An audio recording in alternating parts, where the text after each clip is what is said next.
Thank you, Elder Renlund, for your beautiful message. Brothers and sisters, thank Merci, you. frère Renlund, pour votre message merveilleux.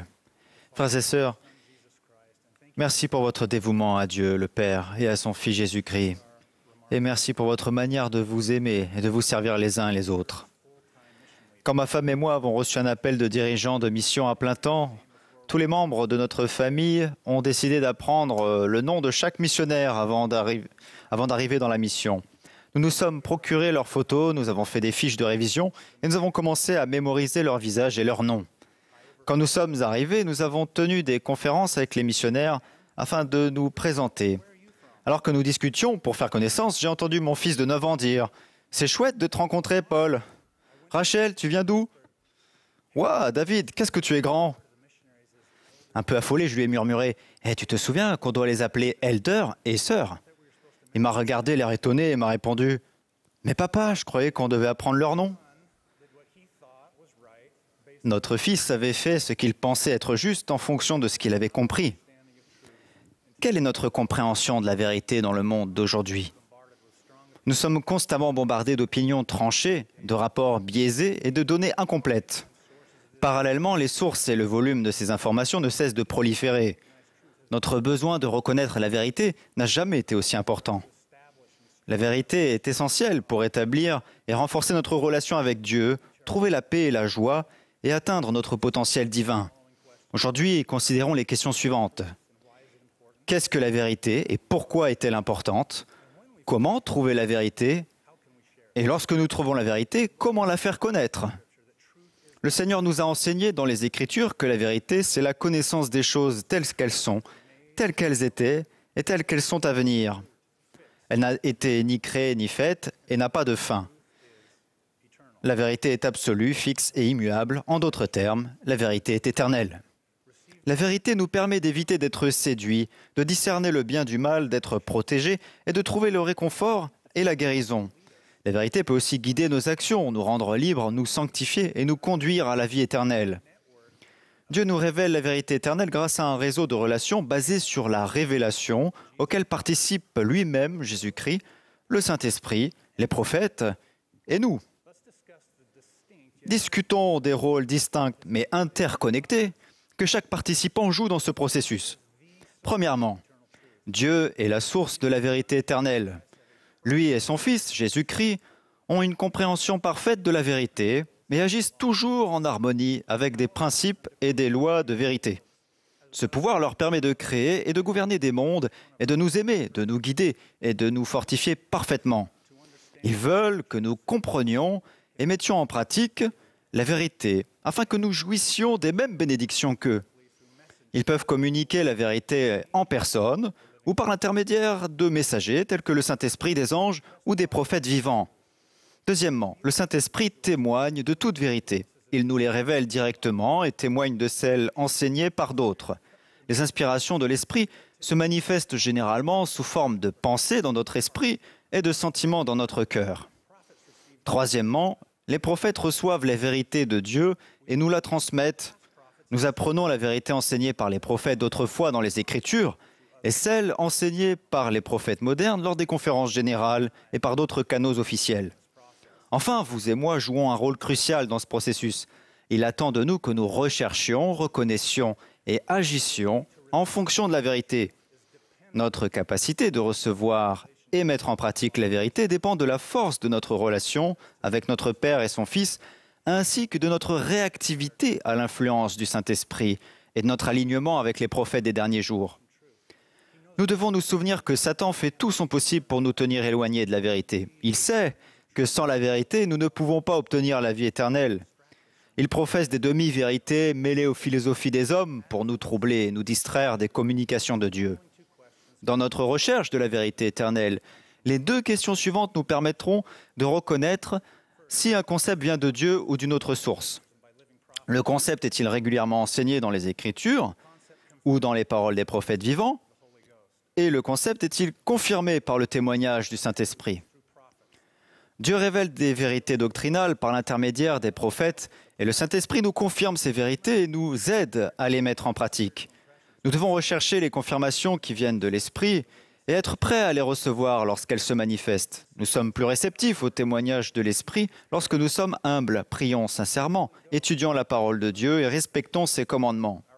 Après avoir reçu du Saint-Esprit la confirmation d'une vérité précise, notre compréhension s'approfondit lorsque nous mettons le principe en action.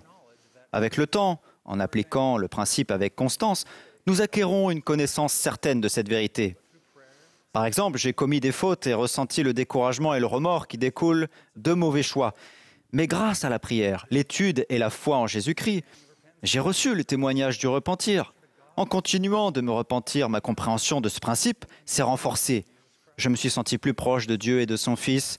Je sais maintenant que le péché peut être pardonné grâce à Jésus-Christ parce que je reçois chaque jour les bénédictions du repentir. Mais que devons-nous faire lorsque nous cherchons sincèrement à connaître une vérité qui n'a pas encore été révélée? J'ai beaucoup de compassion pour ceux d'entre nous qui cherchent ardemment des réponses qui ne semblent pas venir.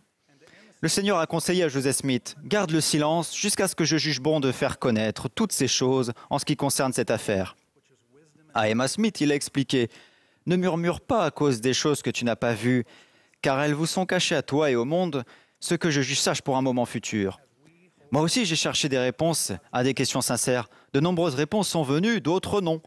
Lorsque nous tenons bon en faisant confiance à la sagesse et à l'amour de Dieu, en respectant ses commandements et en nous appuyant sur ce que nous savons, il nous aide à trouver la paix jusqu'à ce qu'il nous révèle la vérité de toutes choses. Dans la recherche de la vérité, il est utile de comprendre la différence entre la doctrine et les règles. La doctrine désigne les vérités éternelles telles que la nature de la divinité, le plan du salut et le sacrifice expiatoire de Jésus-Christ. Les règles sont l'application de la doctrine en fonction de la situation actuelle. Les règles aident les dirigeants à administrer l'Église de manière ordonnée. La doctrine ne change jamais, mais les règles sont adaptées de temps à autre. Par l'intermédiaire de ses prophètes, le Seigneur confirme sa doctrine et modifie les règles de l'Église en fonction des besoins de ses enfants.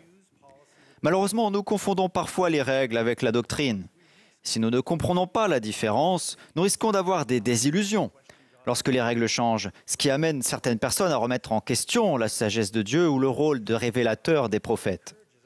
Lorsque nous obtenons la vérité de Dieu, il nous incite à la faire connaître à d'autres personnes. C'est ce que nous faisons lorsque nous enseignons une classe, guidons un enfant ou discutons de vérité de l'Évangile avec un ami. Notre but est d'enseigner la vérité d'une manière qui ouvre la voie au pouvoir de conversion du Saint-Esprit. Je vais vous faire part d'invitations simples du Seigneur et de ses prophètes qui vous aideront. Premièrement, concentrez-vous sur notre Père Céleste, Jésus-Christ, et leur doctrine fondamentale. Deuxièmement, restez ancrés dans les Écritures et les enseignements des prophètes des derniers jours. Appuyez-vous sur la doctrine établie par de multiples témoins faisant autorité. Évitez les spéculations, les opinions personnelles ou les idées profanes. Enseignez les points de doctrine dans le contexte des vérités de l'Évangile. Employez des méthodes d'enseignement qui favorisent l'influence de l'Esprit. Communiquez avec clarté afin d'éviter les malentendus. La manière dont nous enseignons la vérité importe vraiment. Paul nous recommande de professer la vérité dans la charité. La vérité est plus bénéfique lorsqu'elle est transmise avec un amour semblable à celui du Christ. La vérité enseignée sans amour peut provoquer des sentiments de jugement, de découragement et de solitude. Elle conduit souvent au ressentiment et à la division, voire au conflit. D'autre part, l'amour sans vérité est creux et n'inclut pas de promesse de progression. La vérité et l'amour sont tous deux essentiels à notre développement spirituel. La vérité fournit la doctrine, les principes et les lois nécessaires pour obtenir la vie éternelle, tandis que l'amour engendre la motivation nécessaire pour embrasser ce qui est vrai et agir en conséquence. Je suis à jamais reconnaissant aux personnes qui m'ont patiemment enseigné la vérité éternelle avec amour. Pour conclure, je parlerai des vérités éternelles qui sont devenues une encre pour mon âme. J'ai appris à connaître ces vérités en suivant les principes évoqués aujourd'hui. Je sais que Dieu est notre Père Céleste aimant. Il connaît toutes choses, a tout pouvoir et nous aime parfaitement. Il a conçu un plan qui nous permet d'obtenir la vie éternelle et de devenir semblable à lui. Dans le cadre de ce plan, il a envoyé son Fils, Jésus-Christ, pour nous aider.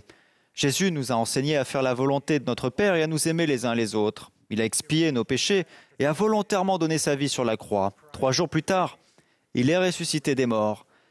Par le Christ et sa grâce, nous serons ressuscités. Nous pouvons être pardonnés et nous pouvons trouver de la force dans l'affliction. Pendant son ministère dans la condition mortelle, Jésus a établi son Église. Au fil du temps, cette Église a été modifiée et des vérités ont été perdues. Jésus-Christ a rétabli son Église et les vérités de l'Évangile par l'intermédiaire du prophète Joseph Smith. Aujourd'hui, le Christ continue de nous diriger par l'intermédiaire des prophètes et d'apôtres vivants. Je sais que si nous venons en Christ, nous pourrons finalement être rendus parfaits en lui, obtenir une plénitude de joie et recevoir tout ce que le Père a. Au nom sacré de Jésus-Christ. Amen.